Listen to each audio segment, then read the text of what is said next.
Krishna, Hare Hare, Hare Rama, Hare Rama, Rama Rama, Hare Hare, Hare Krishna, Hare Krishna, Hare Krishna, Krishna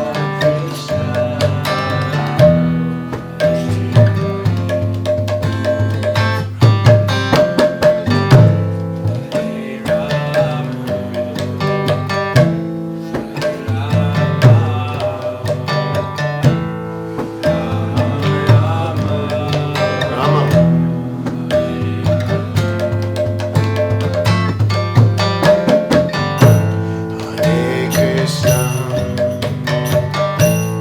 Hare Krishna, Krishna Krishna,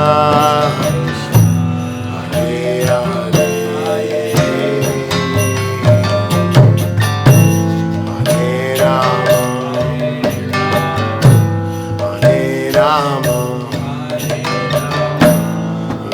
Rama Rama, Hare Hare, Hare Krishna. Everybody. Hare Krishna, Krishna Krishna, Hare Hare,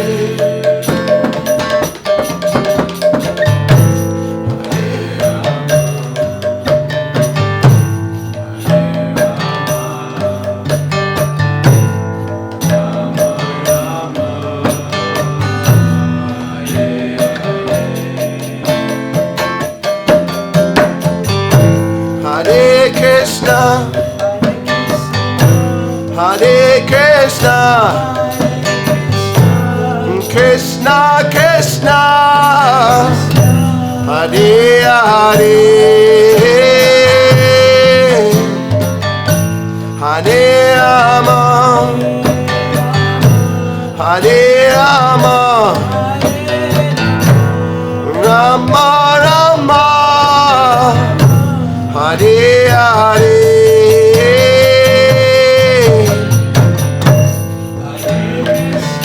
Hare Krishna,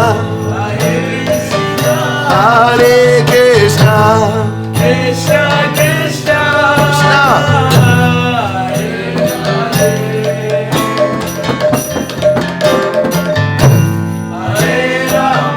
Hare Rama, Hare Rama,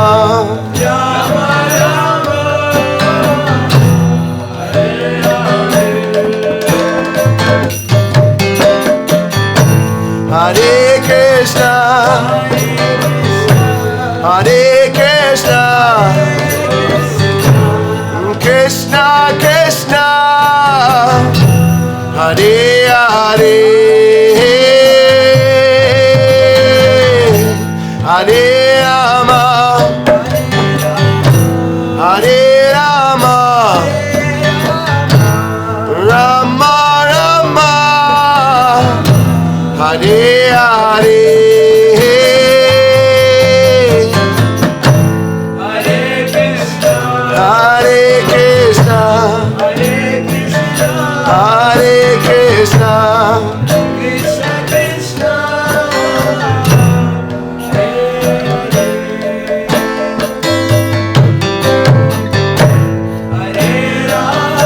Hare Rama, Hare Rama, Hare Rama,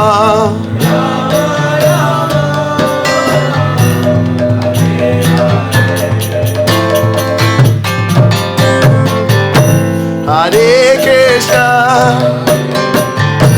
Hare Krishna,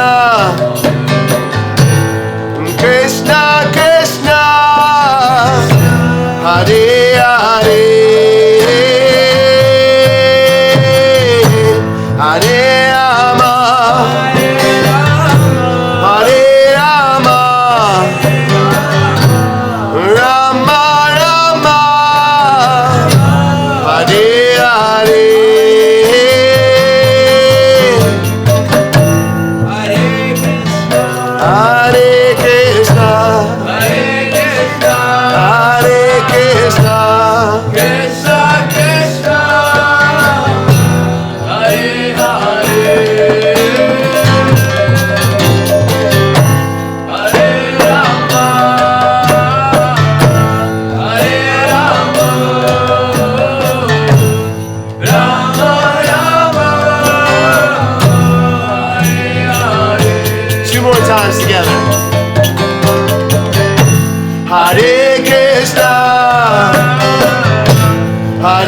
Krishna,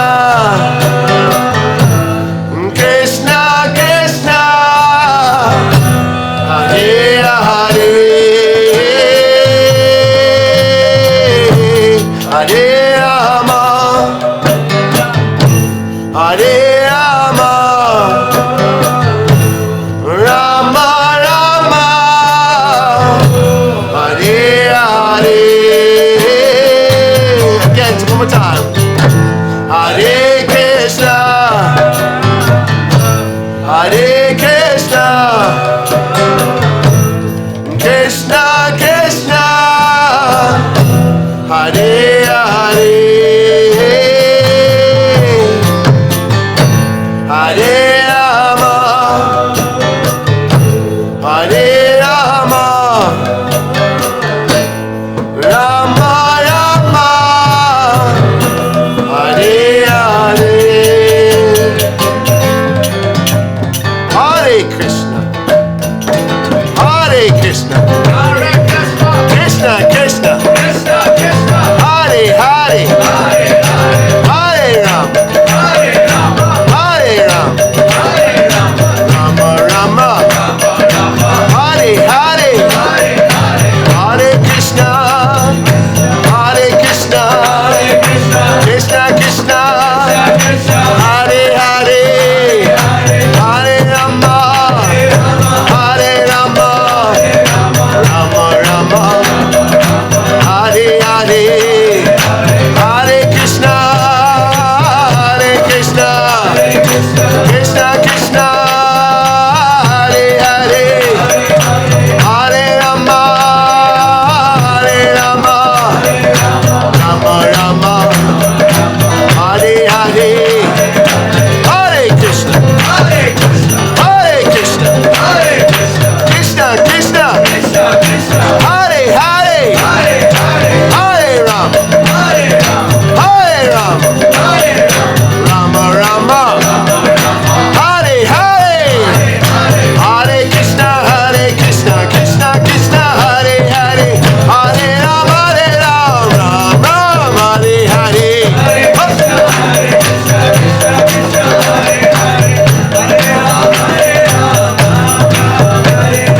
Hare Krishna, Hare Krishna, Krishna Krishna, Hare Hare, Hare Ram, Ram Ram, Hare Hare.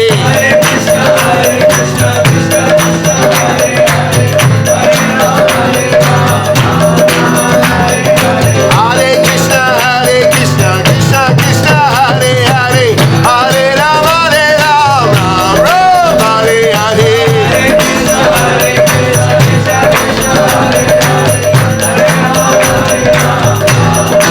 Two more together. Hare Krishna, Hare Krishna, Krishna Krishna, Hare Hare, Hare Ram, Ram Ram, Hare Hare, Hare Krishna, Krishna Krishna, Hare Hare, Hare Ram, Ram Ram, Hare Krishna, Hare Krishna, Krishna Krishna, Hare Hare, Hare Rama, Hare Rama, Rama Rama, Hare Hare, Hare Krishna, Hare Krishna, Hare Krishna, Hare Krishna, Krishna Krishna, Krishna, Hare Hare, Hare Hare Rama, Hare Rama, Hare Rama, Hare Rama, Rama Rama, Hare Hare, Hare Krishna, Hare Krishna, Krishna Krishna, Hare Hare, Hare Rama,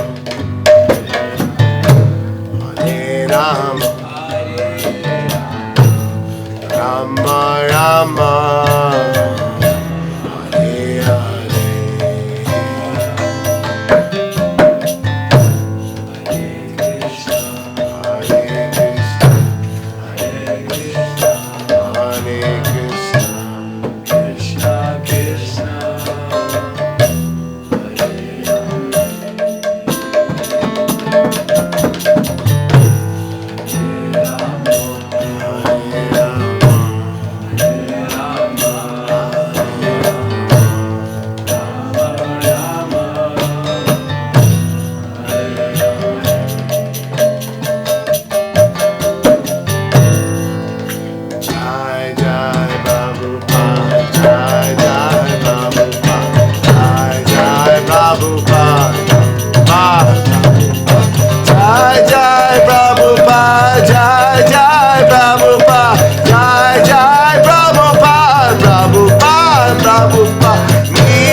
big round of applause for Nimai. It's such a nice. You have such nice facilities here. It's such a blessing. Really touched at by the community. You know, just had such a nice day.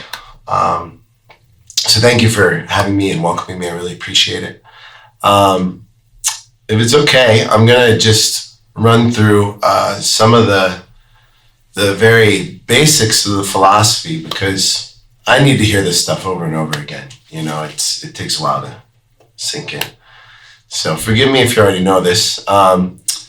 The first, as I understand it, the first teaching of Bhagavad Gita. So how many have heard of Bhagavad Gita?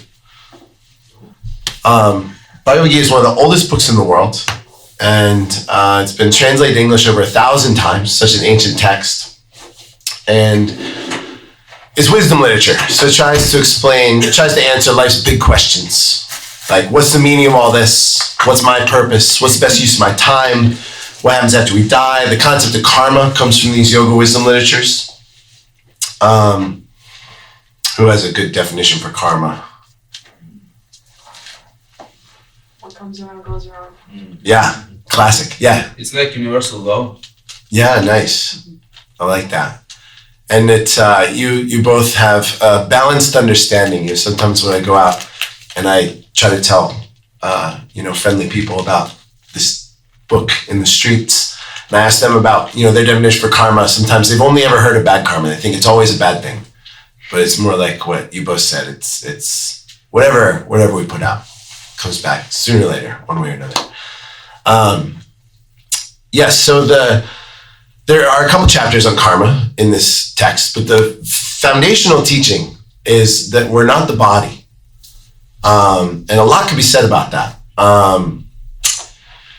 For example, I wasn't, like, when I was a baby, I had a very different body, right? If I stood up, you'd say I'm very tall, much taller than a baby, certainly. And so I'm not that baby body anymore. Actually, modern science, I think, tells us that every 7 years or so, every cell in the body is replaced. They might change their mind soon, but either way, it's, if I wasn't that body when I was a baby or when I was a boy or an adolescent, what makes me think that I'm this body? Because there's something that's been constant. It's not like, I got to a certain age and it's like I became a different person. And, it's not like a video game, like you turn into a different character or something.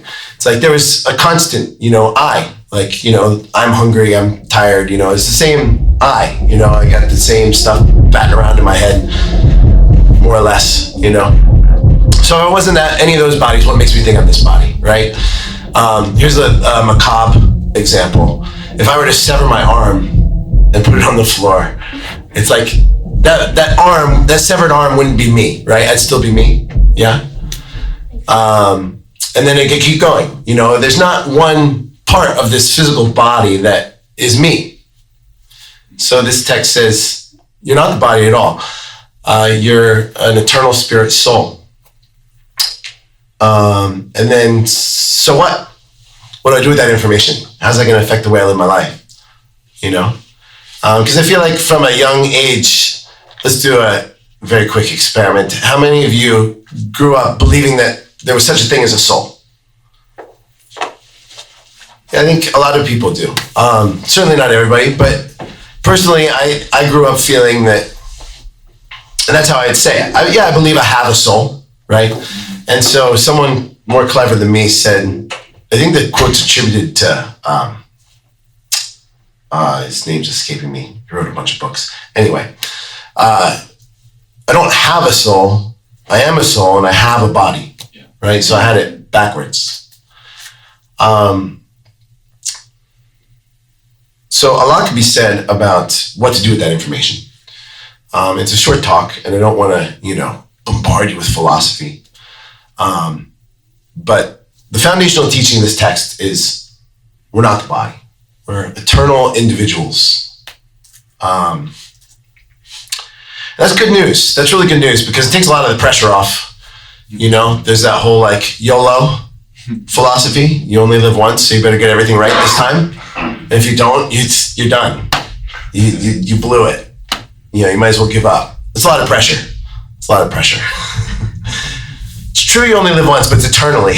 if we don't get things right in this body, we get another shot. So that's good news. We're not the body. And the second foundational teaching, as I understand it, is really good news. And it's that every living entity has an eternal loving relationship with their divine conscious source. And, if you told me that 10 years ago, I would have told you to get lost. But nowadays, that's like really sweet.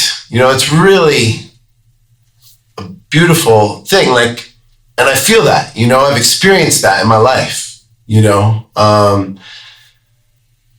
I went to college and studied as an English education major, you study a lot of history, actually. You study a lot of, the history of all these intellectual movements, all these artistic movements, and the artistic movements, coincide with the intellectual movements. And so you kind of study the history of Western thought. And there's also a lot of history that's not so flattering, especially I had a whole class on the history of Western religions, and there's a lot of politics and a lot of different things involved that were a little unsettling. It kind of made me a little jaded. So I didn't believe that there was a supreme entity that cared about me or was looking out for me or had anything to do with me, really. I believed maybe there's some kind of higher power, but if anyone who claimed to know anything about the higher power or anything about a relationship with the higher power, that was get away from me. You're at best you're kidding yourself. At worst, you're lying to be manipulative. So I'm at a point in my life now where, it's like when I started hearing this philosophy, when I first started hearing the philosophy, any one little part of the philosophy, my mind could easily reject it, this example of I have an eternal loving relationship with a supreme entity. My mind could easily reject that, and it didn't. And then any other aspect, say karma, there's some cosmic justice system, my mind could reject that. Any of it, any little piece. But somehow, I really liked the kirtan.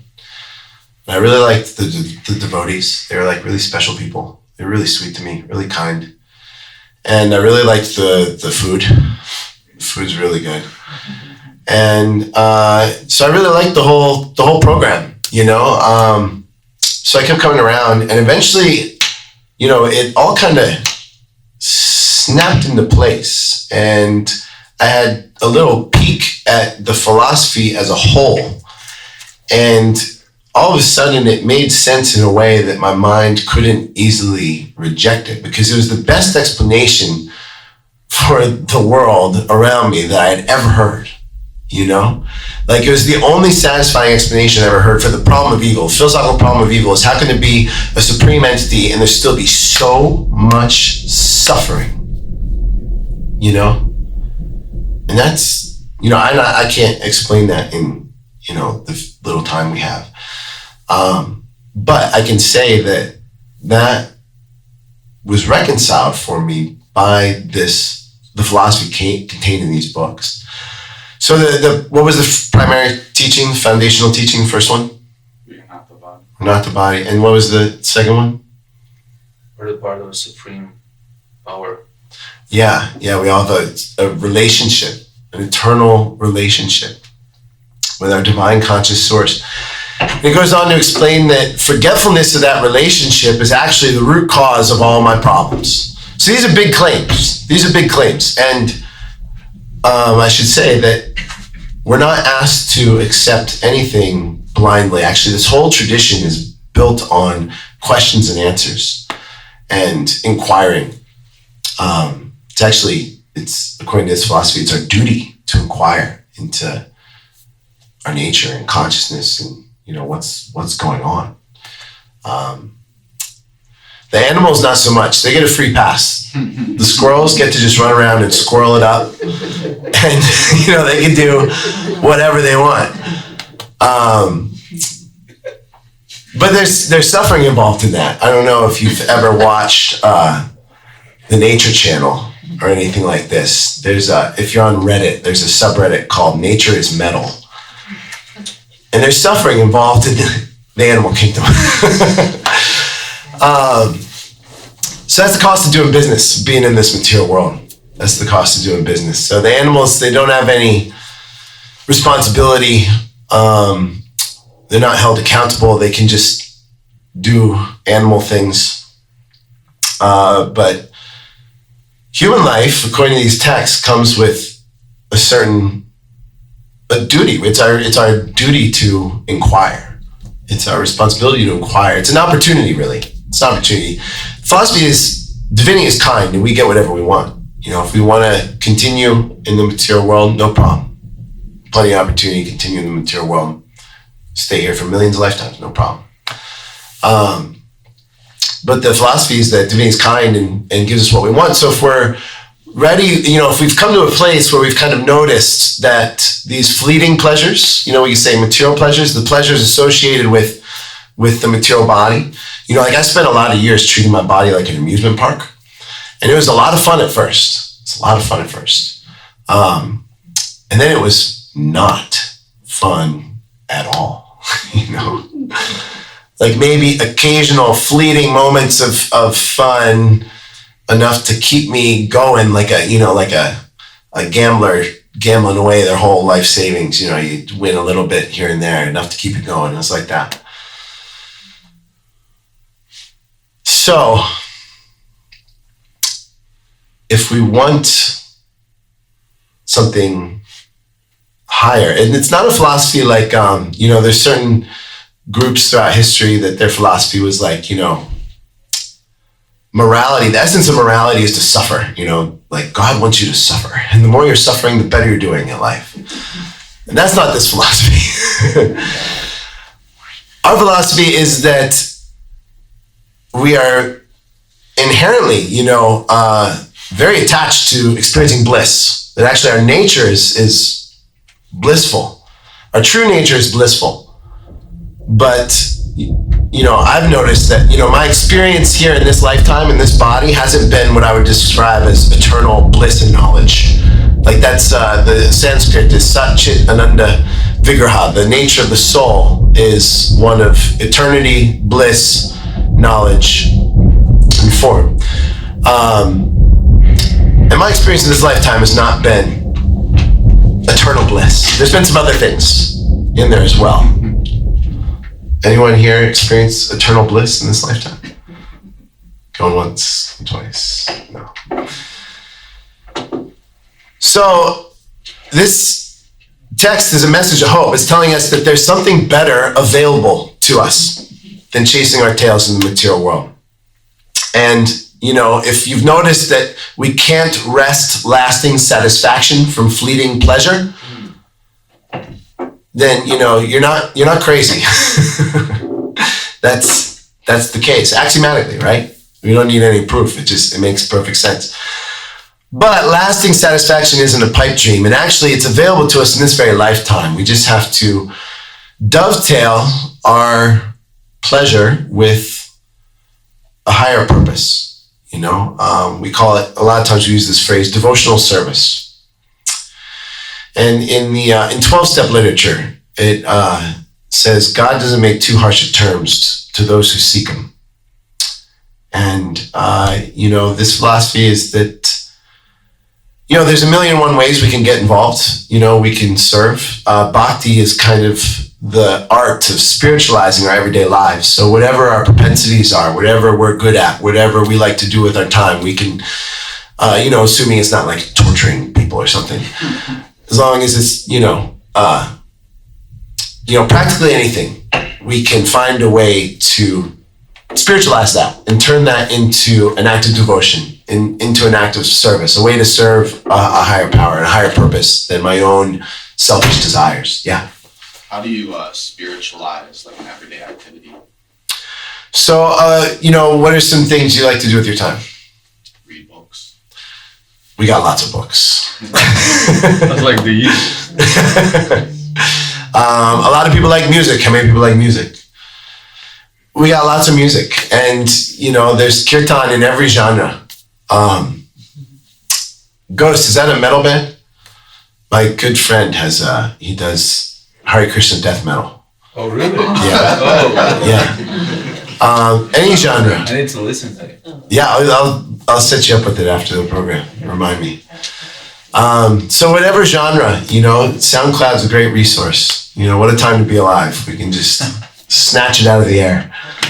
And you can listen to it any time. That's the amazing thing about these, yogis. We practice bhakti yoga. It's a whole yoga system. There's other yoga systems. Spoiler alert, they lead to bhakti. And in bhakti, I lost my train of thought. I was going to try to play it off, but I didn't. You're explaining how one can spiritualize his daily life. So you were giving examples of death metal and... Oh, and the ears. The yogis, they try to control their senses. Thank you. They try to control their senses. They're careful about what they take in because they understand that it affects the consciousness. And they're careful about cultivating their consciousness. They want higher consciousness, transcendental consciousness.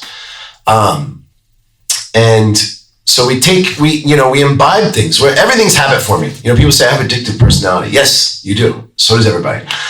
Everything's habit forming. Whatever we do, if you do it, once, twice, 3 times, 10 times, it becomes a habit. Whatever it is, for better or worse. So yogis use that knowledge, and they're careful about what they imbibe through the senses. And the thing about the mouth is, you get full. You eat so much, and then you can't eat anymore, right? But these ears, they don't ever get full. You can put stuff in there all day, every day. And I work in a middle school, and the students, practically all of them, they're very good at hiding it, but all of them have at least one earbud in at all times. And so my spiritual teacher says that the quality of sound in our lives determines the quality of our lives. It's a powerful statement. Who would have thought that? It's because it's subtle. It's not like getting punched in the arm.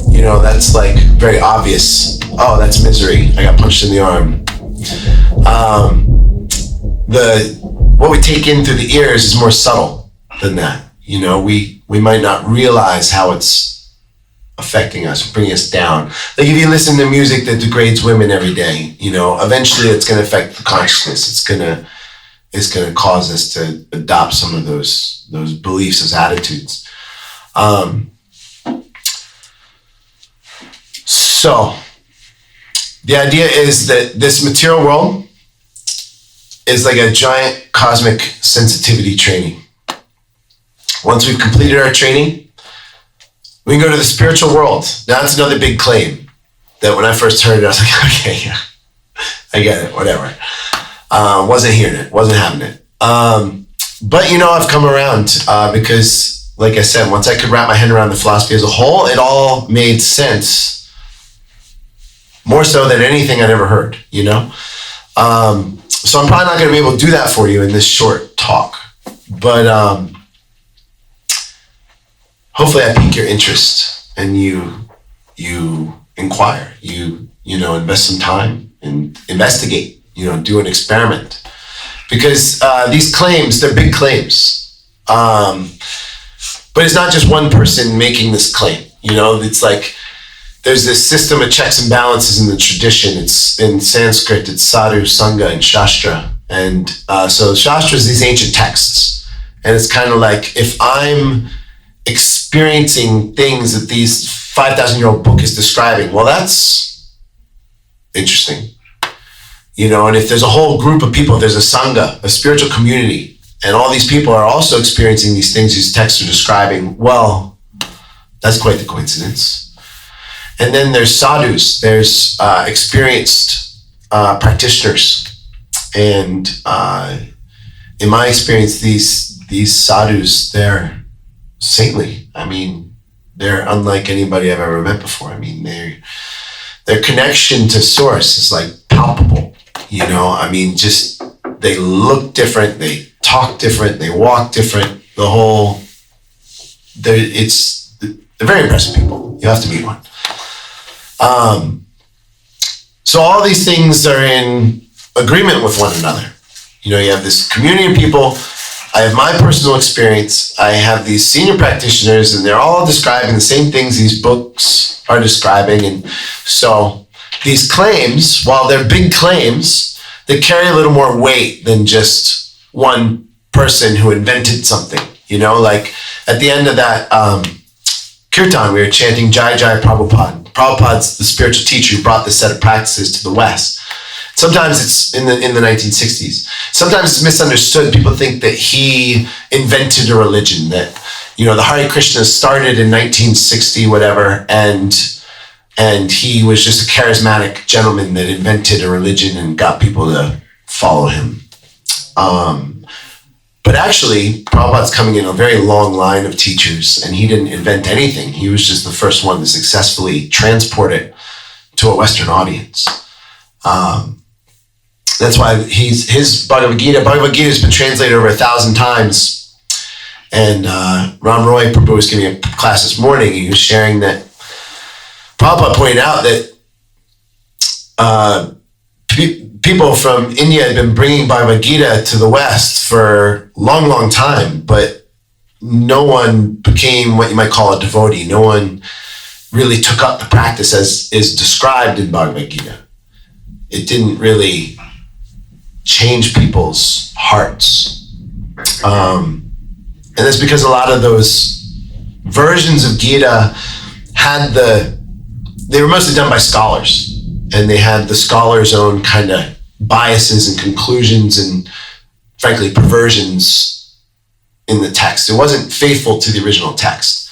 So Prabhupada's Gita is Bhagavad Gita as it is, and he's very chaste to the chain of teachers that actually dedicated their whole lives to passing down this set of practices and this philosophy through the millennia. So it's a little more authentic or accurate than others. And we can see the results. You know, he came as an elderly gentleman. He came by steamship. He had 2 heart attacks on the voyage. He came penniless. He sat in a tree in a park in New York City with kartals and chanted the Maha Mantra. And then over the course of the next, 12, 14 years, I always get these numbers mixed up. 12 years. Thank you, 12 years. He navigated the globe 14 times, circumnavigated the globe 14 times. He opened all kinds of centers, published all kinds of books, touched the lives of so many people. And we see, people today coming out of the woodwork, I saw Prabhupada once in 1972, and my life, I didn't start going to the temple, but my life's never been the same. It was completely transformed just by that meeting. So this is the claim. The claim is that this stuff's really potent.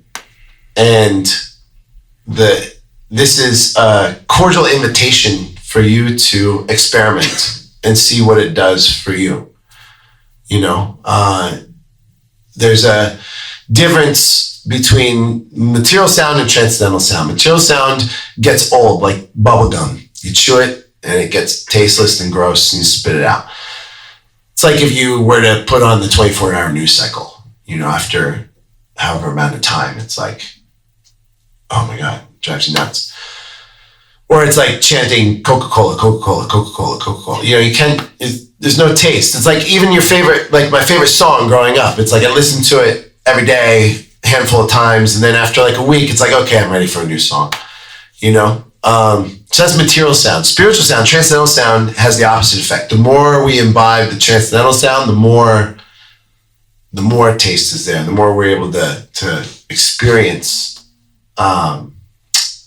what's really there. So this is an invitation. There's so many different ways to engage in this process. You can read the books. You can get some chanting beads and chant the mantra on beads, like my new friend there is wearing around the neck. Yes, you. Yeah. Yeah. Can you hold them up? Thank you. Yeah, so you can get beads like that and chant the mantra in full on one bead and then go to the next bead. That's called japa. It's like a personal mantra meditation practice. You can do the kirtan in person. There's so many programs here every week. You can come anytime. We start at 4:30 in the morning. You can engage in kirtan. You can put it in your AirPods. You can walk around, listen to it on the subway. Anywhere you go, it can go with you. It's very portable. Now that you have the mantra, you can try chanting it anytime. It's very portable. Who can stop you, you know? So experiment. See if you feel some reciprocation in the heart. The big thing is this. We need to get back in touch with our divine source. It's like we broke up with God. That's the philosophy. And that there can be no real happiness or peace in our lives until we become conscious of that relationship. So those are some initial thoughts. What questions do you have? Are we doing on time? Yeah, we have time. Please. Have you brought any of this into your public school teaching? Yeah. So we have these little short classes. It goes by different acronyms over the years. They're always inventing something new, but it's the same thing over and over again. So anyway, there's these short classes, and sometimes they need like an enrichment kind of thing. So they invite teachers like, hey, if you want to make up a little class to fill this slot, what do you got? And so anytime they ask that, I say, I'll do a meditation class. And I've had varying degrees of success. The most successful one was really cool. I'd put on kirtan recording, and I'd encourage them to sing it. And some would, some wouldn't. But that primed them. And then I had some guest speakers come. I had some devotees come, some full-on monks come to the school. They were all monked out. And they brought the mridanga, the big drums and kartals and the whole thing. And we got a big group of them, of the students, brought them into the cafeteria. And my friend, Madhu, he's very expert at doing guitar kirtan. And he can do all these different pop tunes, and he had one that they would have known. This was years ago. I forget what the tune was, but anyway, they all knew the tune. So they were so excited that mridanga stuff got going, and they were jumping around, and it was fantastic. And then I saw one of those students more recently, it's been a year or two now ago that I saw the student. She had graduated, and so I was her 7th or 8th grade teacher, and she brought it up. We saw each other in passing. She was like, hey, my other friend and I, Hadley, we talk about that regularly. That was so cool. Yeah, and I'm able to do prasadam distribution. We have this trick, Bhakta yogis, we have this trick where we offer food to divinity and he accepts it and becomes spiritualized. That's another way to spiritualize an aspect of our lives. Everybody eats, right? So we can spiritualize cooking and eating. And so I regularly give them spiritualized food, which has its effect. Nice. And I find other little ways to try to weasel my way in there. Yeah. Thank you. Thank you. What else do you want to know? If I don't know, Matunga will know. He's my backup. Don't be shy, please. Ask questions. So I have a question. Please. What is the connection with other divine entities from Hinduism, like Shiva or the other ones? Great question. Nice. That's Thank $1 you. million question. Because it's really interesting. I'm Hare Krishna listening, and then I actually can feel it. But there are some other entities. What part they are playing in this philosophy? Yeah, thank you.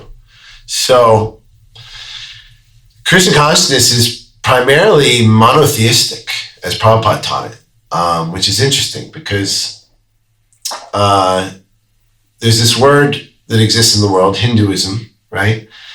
and growing up, I was always taught that Hinduism meant polytheism. And then in the world today, a lot of times people that identify as Hindu, they have more of like a impersonal conception of the Supreme, you know, like it's all oneness, or it's all light, or it's all love, or it's all consciousness, or it's all, you know. The flip side of that is there's groups that say it's all void, you know. So Krishna consciousness taught by Srila Prabhupada is primarily monotheistic, and people will say, you know, well, which God are you? Which God are you worshiping? And the answer is the cause of all causes, you know, who goes by infinite names.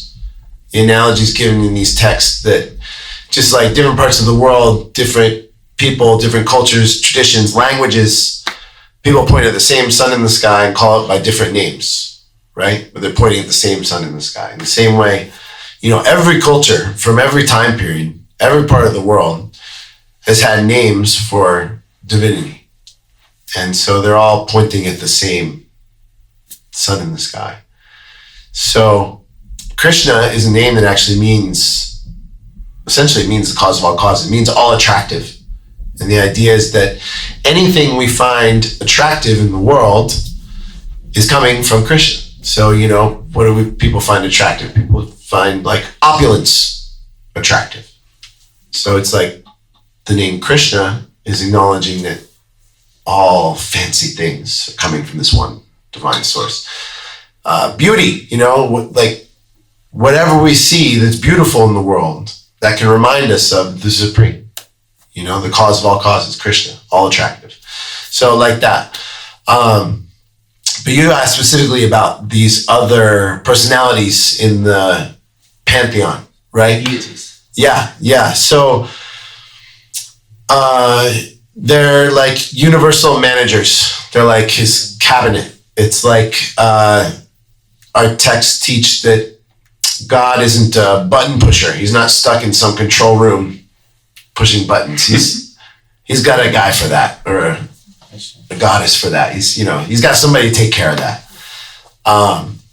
And so it's interesting. The thrilling sequel to Bhagavad Gita is called Srimad Bhagavatam, and it's this large text, and it's this whole series of conversations, and a lot of these, you know, different personalities you mentioned, Shiva, Brahma, Indra, these different personalities take the stage and clarify that, you know, we're not the Supreme. We're servants of the Supreme. And actually that's found in many traditions.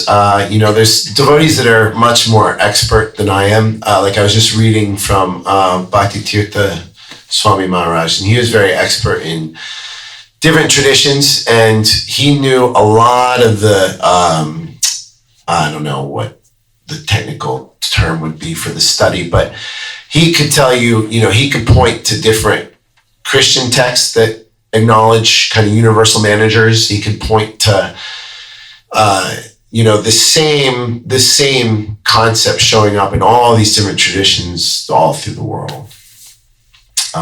So it's not unique to, and actually it's interesting, like Prabhupada even pointed out, like, and it's recorded in this really nice set of books called Chasing Rhinos with the Swami, how like the Norse gods, their names are actually derived directly from Sanskrit.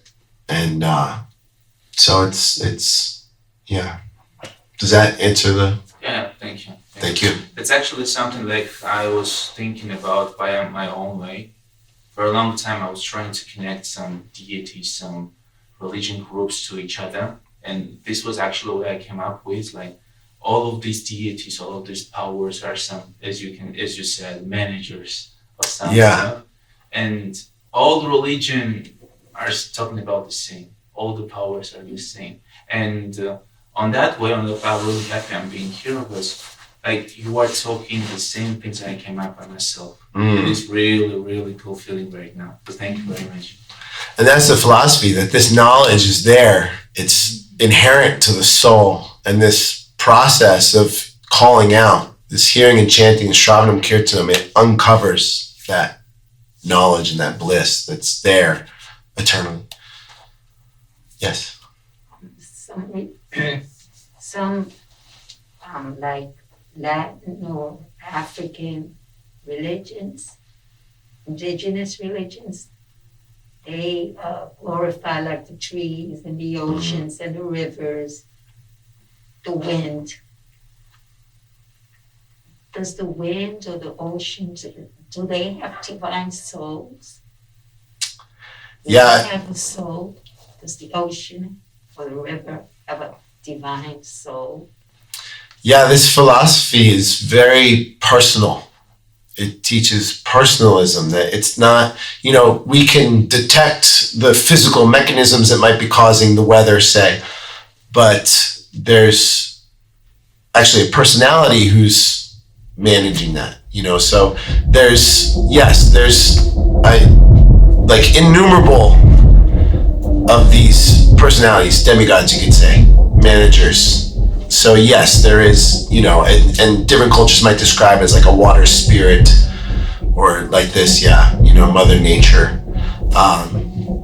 And an interesting thing about bhakti is, and something I've been really reflecting on recently, that, like you said, all these different traditions, there's so many parallels.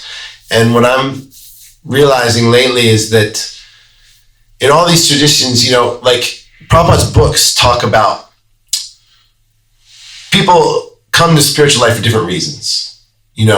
Sometimes people come because they're in distress and they're looking for, like material benefits. Maybe they're not even distressed. They might just be looking for material benefits. Like, perform this ritual and you get a nice spouse, or perform this ritual and you get wealth, or perform,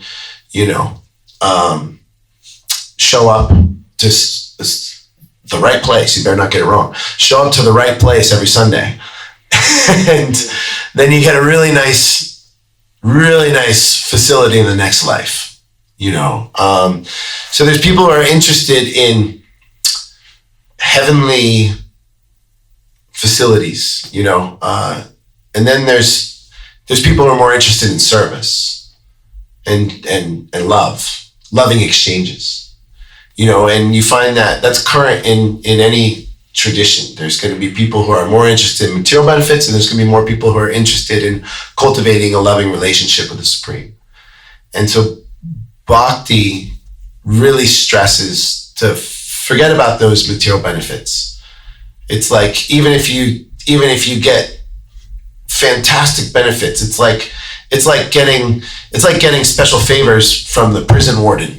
It's like you're still in prison, so forget about it. Like an ounce of the best material pleasure a mountain of the best material pleasure doesn't touch an ounce of experiencing that loving relationship in the heart.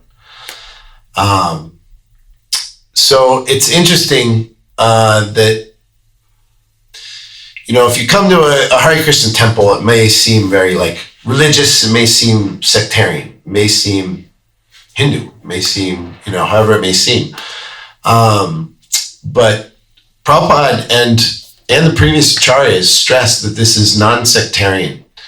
Like these basics we are covering, they're not specific to bhakti. Like, you're not the body, you're a soul.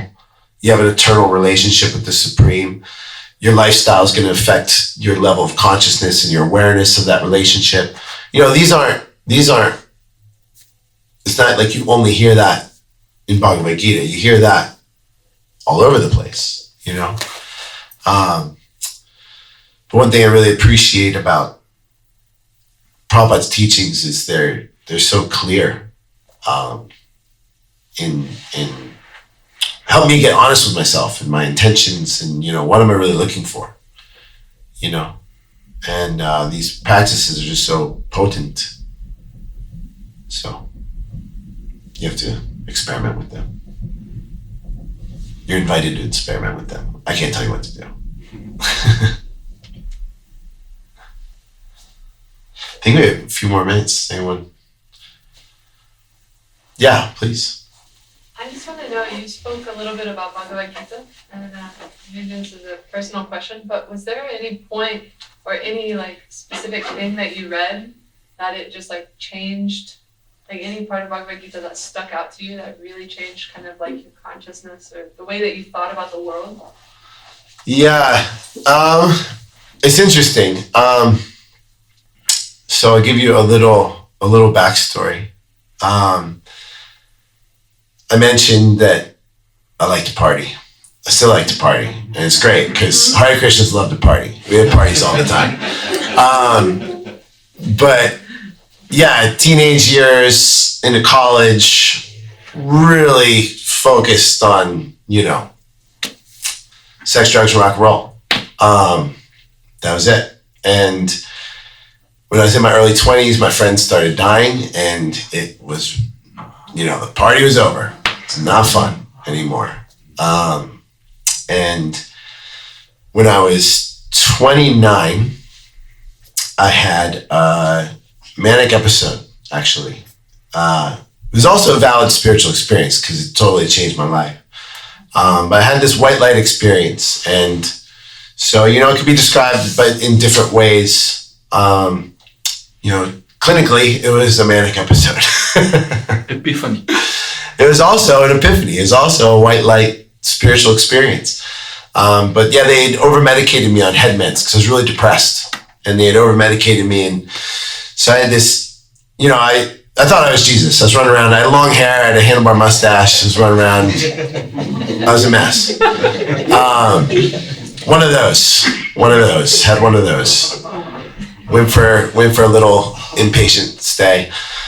And so when I got out, I was like hypomanic. I was still a little manic, but I could function in society without getting put somewhere. And I thought my mediocre artwork was going to bring about a shift in global consciousness, which is absurd.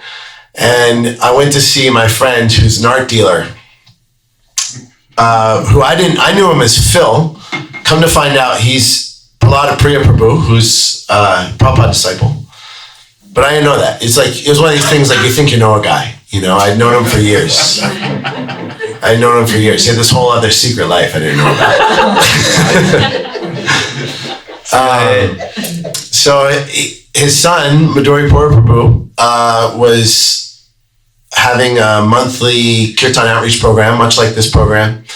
And I went, they gave me a Gita, and I read just the purports because I didn't need anyone to explain it to me because I'm really smart. I'm an English teacher. And so I had this, I was sitting in this cafe, and I remember I got to the verse that says, basically one who's transcended the modes of material nature, which I thought I had done. I have not, but I thought I had. Can taste the nectar even in this life, something like that. And just as I was reading that verse, they brought me this big plate of I think it's French toast.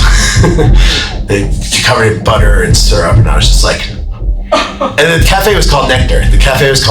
So I was like, the nectar even in this life. I'm enlightened. So I read the translations from Bhagavad Gita, and it resonated very strongly, probably for the wrong reasons.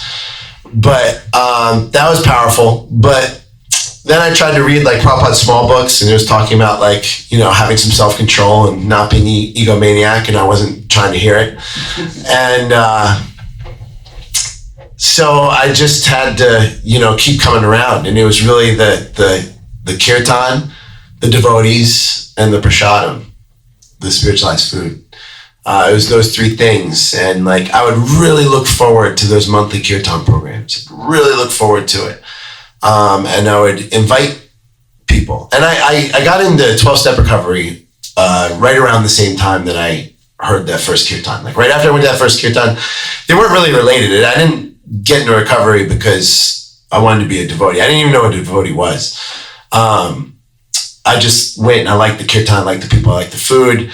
And then separate to that, I had this realization in my heart that like, if I was ever going to get to that place, so that's what happened. I was hypomanic and then I fell into a depressive episode and I couldn't believe I was back there. I could not believe I was back to that. And I couldn't live that way anymore. Couldn't do it. Something had to give, something had to change. And something in my heart said, you know, you're going to have to get sober. If you have any hope of experiencing that kind of connection, you're going to have to knock it off with all the drugs. So I got into recovery and I would really look forward to that monthly program. I would invite people and try to get people to come check it out. And went like that for a while, like a year and a half. And then I got to another jumping off point, and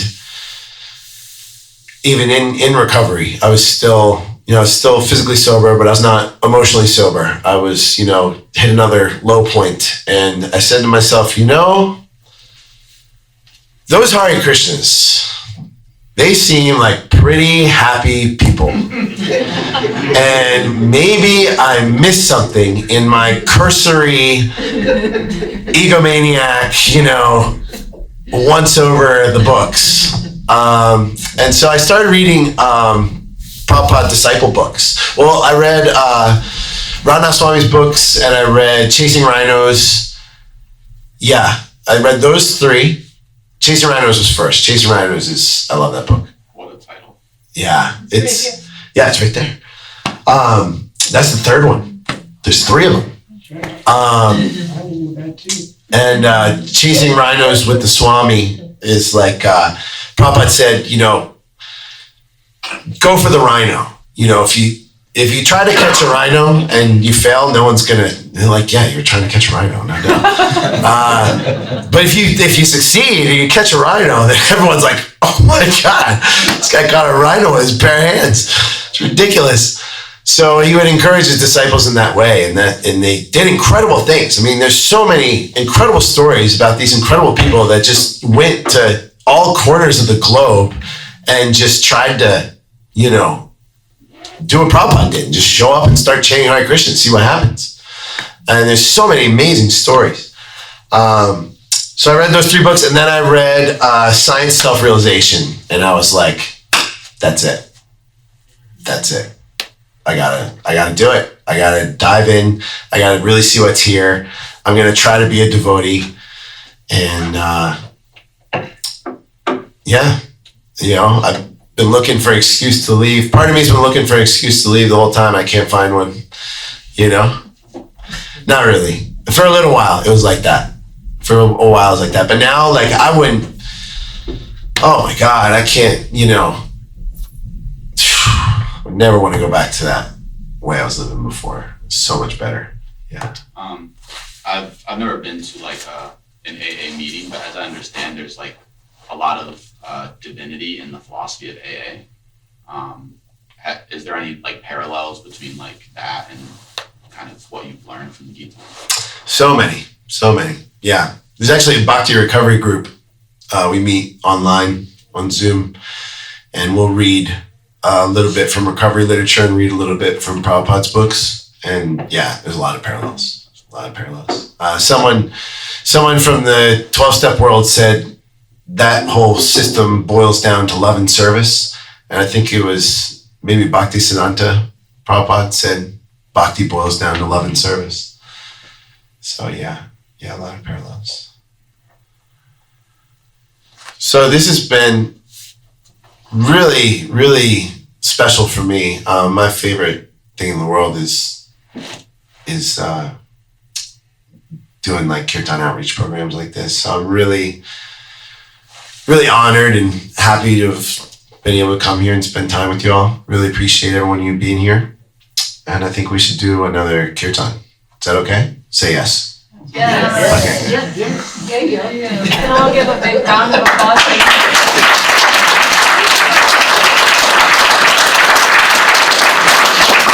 Please forgive my shortcomings. No shortcomings.